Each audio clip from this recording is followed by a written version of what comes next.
Good afternoon, ladies and gentlemen, and welcome to Sports Universe. I'm Jack Osterloff, and I will be your host today. Before we get started, I want to give a quick shout-out to my mom. It's her birthday today. Love you and miss you. Can't wait to see you soon.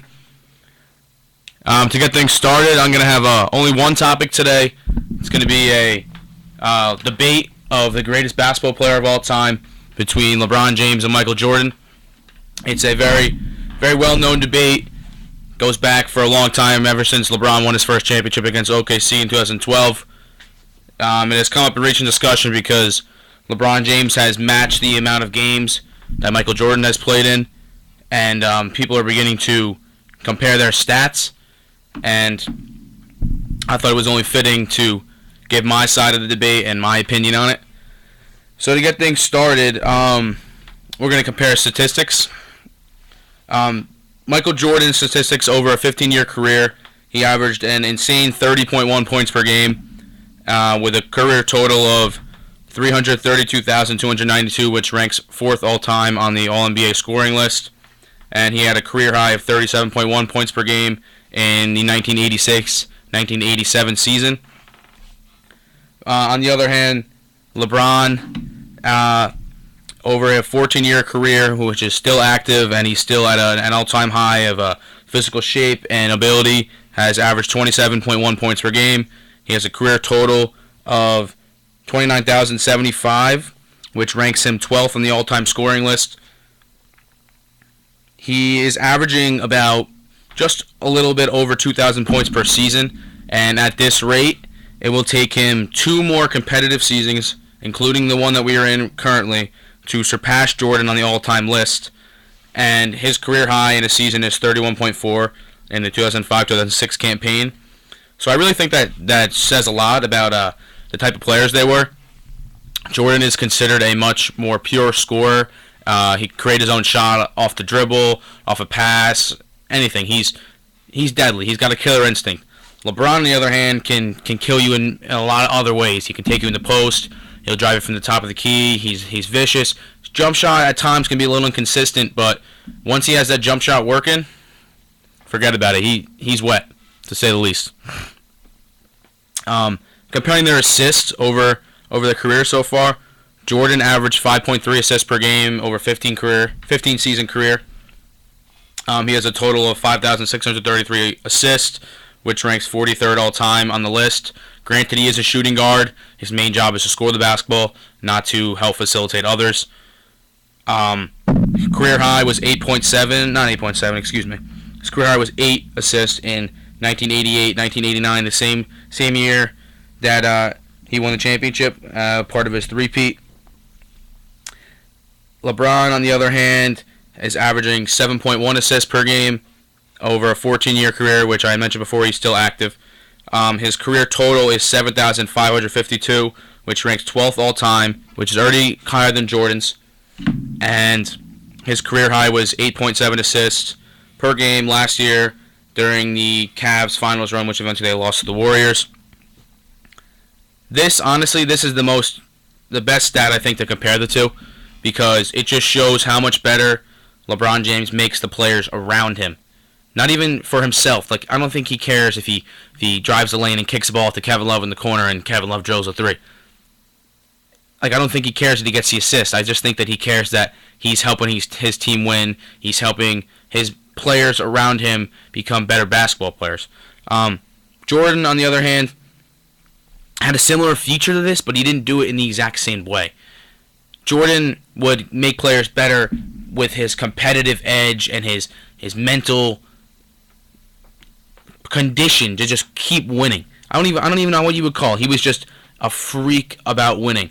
Like, he would go in the gym, he'd put up, like, he'd do some curls in the weight room. He would do 20, he would push Scottie Pippen to do 25. Then when Scottie Pippen did 25, he would push himself to do 30. He was a topper. He always just wanted to be the best at anything that he did, which, I mean, is what you should be if you're a competitive athlete. LeBron, on the other hand, it's hard to compare the two because they're such different basketball players. But they each play their own style. But in the end, you got to take what Jordan gives and take what LeBron gives and find a way to compare them where you are able to come to a conclusion, and it's tough. And I think it's a little too early maybe to determine if one is better than the other. But at the rate LeBron James is going, and he's showing no signs of slowing down at the age of 32, I don't see why he can't play 8 more competitive seasons until he's 40 years old and shatter every single NBA record known to man. LeBron's lowest total assist count was his rookie season, where he still averaged 6 assists a game, which is unheard of for a small forward in general. Like, small forwards don't even average close to 5 assists per game. LeBron has consistently over his career has averaged almost 8. Rebounding on the other hand, Jordan averaged 6.2 over 15 years. He ranks 125th all-time with 6,672 rebounds and a career high of 8 in 88 and 89 season. LeBron, on the other hand, has averaged 7.3 rebounds per game over his career with 14 years. He has a career total of 7,780, 71st all-time, already surpassing Jordan on the all-time list. And his career high was 8.6 rebounds per game in 2016-2017, which was last season. If you go on the defensive end and you look at steals and blocks, Jordan ranks 3rd all-time in steals with 2,514. But to attest to that, Jordan was able to play in a more physical style of an NBA. He was able to put his hands on other opposing offensive players. He was able to use his body a lot more. He was able to be a lot more physical. So some of the plays that he would be making back in the 90s, which was his prime, I don't think would be able to be made if he was playing now in LeBron's LeBron generation, you call, like the Kobe LeBron era. Just due to the fact because the NBA has become so soft, and it's terrible to see. If you look at highlight films from the Bad Boys team or even Michael Jordan's Bulls, like, they're so physical, and you don't see that at all in any level of basketball anymore, which is it's sad to see because it takes the toughness and physicality out of a game, which to me was what won the Bad Boys a championship for Detroit in '89.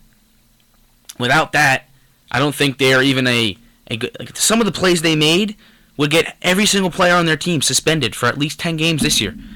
And I just don't understand why the NBA is veering away from. I get all the stuff going on with the NFL and the CTE and the risk of brain injuries and stuff like that, but basketball isn't a game where you're knocking heads with the opponent 24/7. You can allow players to be a lot more physical if you want them to be. If they want to be physical, let them be physical. Give them a technical, like, fine them. Like, they have all the money in the world. They pay the fines as long as they're allowed to play their own brand of basketball. And I think that if LeBron James was able to play his own brand of basketball and defense, he would be one of the greatest defenders the NBA has ever seen. Someone at 6, he's 6'8", 280 pounds, and he can run like a 4.6 40. Imagine him, you trying to score on him without having ticky-tack fouls called. I don't see anybody in the NBA being able to score on LeBron James if the defense wasn't limited. LeBron still, even with defense being limited, ranks 18th all-time on the steals list, and he would need 6 more competitive seasons to surpass Jordan on the steals list. Jordan's top 5 on steals, which is why it's going to be tough for LeBron to pass him on that list. He'll need 6 more seasons at the rate he's going now. And with the steady decline of physicality in the NBA going all the way down, I don't think that will be as possible. I think that he'll still finish in the top 10, but I don't think he'll be able to catch Jordan in steals. Blocks isn't even going to be close. Jordan had 893 over his career, and LeBron already has 830. He'll beat that this year. Everybody knows LeBron James' most famous block, which I'll bring up later in the debate, which was in the 2015-2016 NBA Finals, where he they call it the blocked Andre Iguodala off the backboard in Game 7 of the NBA Finals, which is probably one of the most famous blocks ever. The play itself is fantastic. You see the grit, the will to win, the effort level, and just the competitive nature of LeBron James and you see often but not at that rate, I guess you'd call it. He showed signs of Jordan, which I don't think people thought he had in him. Based off of just purely stats, I think that LeBron James will ultimately end up being, quote unquote, a better basketball player. And just by stats, if you look at the stats and you compare stats and projections and graphs, whatever you want to do, LeBron James will definitely finish with more points than Michael Jordan. He already has more assists and rebounds. It'll be tough for him to pass him on steals, and it'll be tough for him. I mean, it won't be tough for him. It will be a breeze for him to pass him on blocks. And if you're looking at a basketball player and comparing players, what do you compare? Like when you're debating with your friends and you're like, I think Stephen Curry is better than Russell Westbrook. You'll have a friend say, well, Steph Curry averaged 28 points a game, and you'll be like, oh well, Russell Westbrook averaged 30. Well, Steph Curry averaged 7 assists. Russell Westbrook averaged 11. And your friend will be like, oh, okay, yeah, maybe you're right. Maybe Russell Westbrook is better than Steph Curry. It's just something that'll always be the turning point and the key point to a debate, I feel like, is facts and stats. And if you look at the facts and you look at the stats, LeBron is on pace to be the greatest basketball player of all time. Something he's dreamed of since he was a little kid in Akron. Chasing Michael Jordan, wearing number 23 for Michael Jordan, doing everything Michael Jordan did growing up as a kid. He is now emulating not his game, but he's making his own style of basketball that I think kids this generation now are going to want to play like. And I think that if the kids now play like LeBron James, the physicality of the 90s and of the 80s will come back, and basketball will once again reach its glory point, its peak. I don't see LeBron James slowing down either. He's 32. He just entered his 15th season in the league. He's never had one major injury. He's never taken a year off. He's never retired to play baseball and come back, which is the most ridiculous thing I've ever heard. Michael Jordan was terrible at baseball, by the way. It was pointless for him to leave the game of basketball in his prime as the greatest player in the league to come and play baseball. I think there's a little more to it that I'll hit on later. LeBron has the capability of playing up until he's like 45. He's like the Tom Brady of basketball. The guy never ages. Every year he looks like he's in better shape than he was the year before. If you look at the games this year, he looks like he's slimmer. He looks like he's faster. And I think you should tip your caps to the way LeBron James takes care of his body. The way that he treats his body like it's like an ancient Mayan pyramid, like he worships it. He thinks that he knows that in order to be successful and have a long career, you need to take care of the most important thing, which is your body. And over a 14-year career, I don't think anybody's been in better shape in any sports than LeBron James, which is the key to longevity in the NBA. So based on this segment of my debate, which is the stats section, I'm going to have to give the first round to LeBron, and the second round will be a finals competition / performance, and stay tuned for that as it'll be coming up shortly.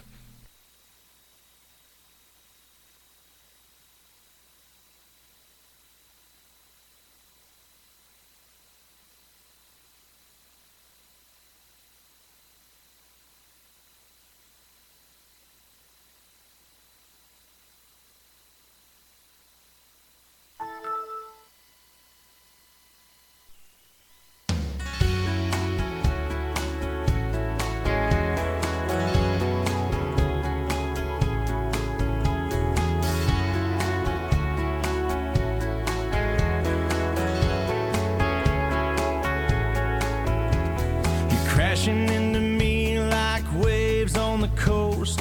Every time we talk, you move in close. I don't want you to stop. I don't want you to stop tonight. We got the last 2 glasses on a straw hut bar, trying to remember what number we are. String of white lights making your eyes shine tonight. Buzzing like that no vacancy sign out front. Your skin is begging to be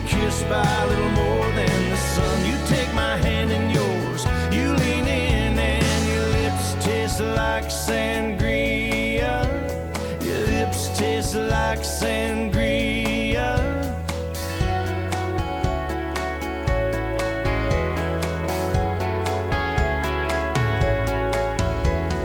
Wrecking ball dancing down the hallway. You're holding your shoes, wearing my shades. We fall against the door, we fall into a wild, warm kiss. We're buzzing like that no vacancy sign out front. Your skin is begging to be kissed by a little more than the sun. You take my hand in yours, you lean in, and your lips taste like sangria. Your lips taste like sangria.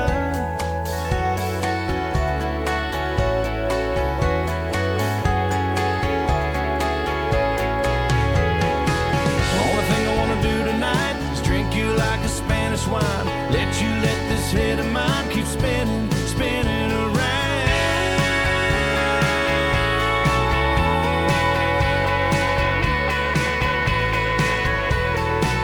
We're buzzing like that no vacancy sign out front. Your skin is begging to be kissed by a little more than the sun. You take my hand in yours, you lean in, and your lips taste like sangria. Your lips taste like sangria. Your lips taste like sangria.